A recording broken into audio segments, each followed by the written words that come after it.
gəlib. Bunu deyən, iddia eləyən, yaxındakı olan dostlarıma hətta bunu soruşmuşdum. Ona görə biz dostluğumuza belə zərər gəldi. Dedim ki, bax, sənin özünün də qızın var, mənim də qızım var. Sən kiməsə öz qızını 9 yaşında ərə verərsənmi? Bu cavabı belə olmuşdu ki, Peyğəmbər istəsə verərəm. Dedim, Peyğəmbər heç bir zaman şərəfsizlik eləməz verər. Deməli, dəyərli qardaşlarım, Elşad Miri dostu ilə arasında olan bir diyaloqdan danışır. Bundan öncə nəzərinizə çatdırım ki, bütün xalqımız, qardaşlarım və bacılarım, bilirsiniz ki, Muhammed sallallahu aleyhi və səlləm Ayşə anamızla onun gənc yaşlarında evlənib.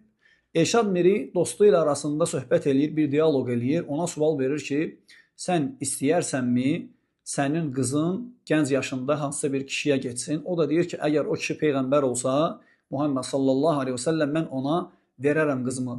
Elşad Miri isə cavab olaraq deyir ki, Peyğəmbər belə şərəfsizlik etməz.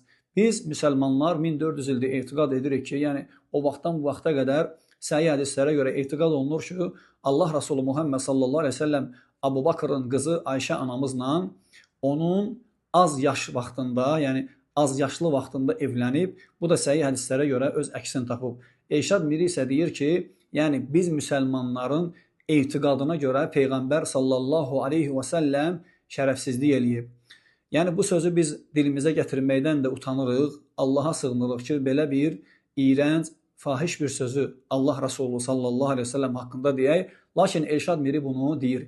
Yəni o qədər azğınlaşıb ki, dəyərli xalqım, dəyərli müsəlmanlar, artıq Peyğəmbərimiz Muhammed sallallahu aleyhi və səlləmin şərəf və ləyaqətinə dil uzadır. Bütün müsəlmanlar bu hədislərə etiqad eləyib, inanıb, özlərinə etiqad eləyiblər ki, Allahın Rasulü Muhammed sallallahu aleyhi və səlləm Ayşə anamızla gənc yaşında evlənib. Amma bu isə deyir ki, Peyğəmbər belə şərəfsizlik etməz. Yəni biz bilirik ki, Peyğəmbər Muhammed sallallahu aleyhi və səlləm bu evliliyi edib. Elşada görə Peyğəmbər Muhammed sallallahu aleyhi və səlləm deməli şərəfsizlik eləyib.